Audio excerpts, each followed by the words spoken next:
I wasn't a believer, but I'm starting to. The Daniel Jones revenge tour, redemption tour, whatever you want to call it. This is a massive. The stick man creating magic out of Daniel Jones. A stick man, a shaman, if you will, reviving. You're right. Shane Steichen, I mean, this is a huge win for the Colts over Denver, 29-28. A very efficient day for Daniel Jones and the offense as a whole. Jonathan Taylor goes absolutely off in this game. We got to hear from the artist formerly known as Danny Dimes on the 2-0 start. Yeah, I think it does a lot for our confidence, for sure. I think we've had that, internally as a group. I think we felt, throughout training camp, through kind of last week and beginning of the season, we felt like we're a good offense, can play with anybody, and we gotta keep building on it. I think, last week we played well, but we were right back to work. After that and had a good week of practice. I think we'll have the same mindset this week. We know there's things to clean up and tighten up if we're going to be the group we're capable of being.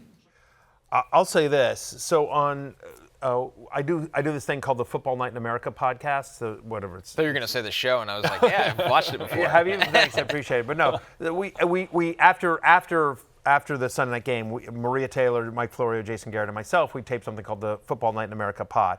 And so we were asked in the speed round, what was the most impressive win of week 2? And I said the Colts.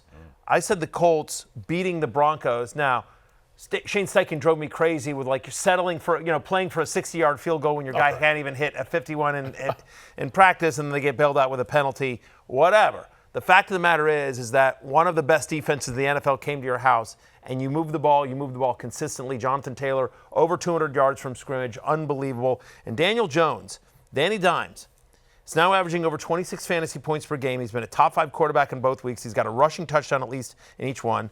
300-yard passing game against the Broncos.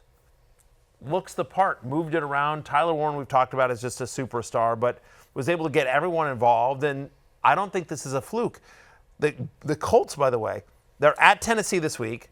They're at the Rams. All right, that's a tough matchup. Home to Las Vegas, home to Arizona. They've got a real shot at being 5-1, or even 6-0. It's on the table. Colts are good. The Colts are good. Yeah, Colts are good. They're good. I think that a couple things. One, I love Shane Steichen. They targeted Pat Surtain 9 times. They're just lighting up the Defensive Player of the Year. The way I look at Daniel Jones is he's just 2022 Daniel Jones. That guy's back. It's the same level of player. He's 28 years old. He's in the best offensive environment of his career with the best weapons. He's got an elite running back, an elite tight end, and a good offensive line, and a great play caller. I think that he can definitely float with being a top 10 fantasy quarterback. Now, towards the bottom end of the top 10, as he was in 2022, but that's how I would view Daniel Jones. That's what I'm saying. Again, if you've lost Joe Burrow and Daniel Jones is still sitting out there, he is a priority. We'll talk more about this tomorrow, but he is a priority on the waiver wire. Other side of the ball here, Connor. Troy Franklin, we've been waiting for this. Bo Nix's former college teammate. Yep. And are you buying this from Troy Franklin, or was this just a good day at the office? I'm in on this. He was a top 40 player for me, so I've been waiting for the breakout. I loved him in that draft. He's an excellent deep threat. I think he had a tough welcome to the league adjustment where he needed to get stronger, he needed to get a little bit sharper. They needed to trust him.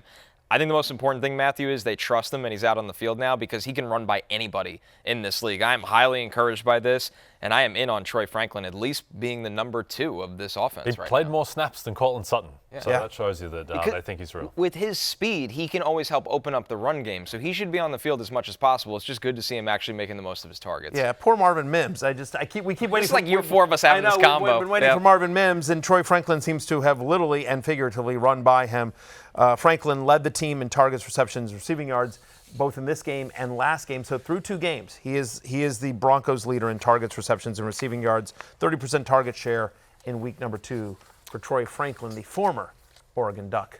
Some injuries we're tracking coming out of the weekend. Of course, Joe Burrow, we talked about that one extensively. Jaden Daniels with the potential knee injury. Justin Fields is in concussion protocol. We'll see if that's a Tyrod Taylor game in Tampa Bay next week. Aaron Jones became questionable with that hamstring injury during the game. Jaden Reed, the broken collarbone, he's going to be down now for a while. Kamante Turpin has a neck injury, so some big ones that we will be following all week long.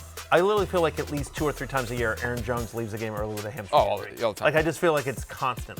Since he was a rookie, anyway. Deep breath. And you can take another one because we're taking our first break. When we're back, Weekend Warriors and Sunday Scaries right after this.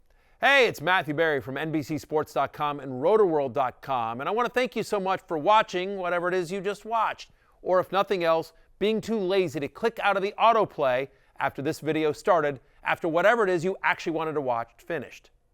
But now that you're here, I'd like to take a moment here to ask you respectfully now, okay? I'm asking you respectfully to subscribe to the NFL on NBC YouTube channel.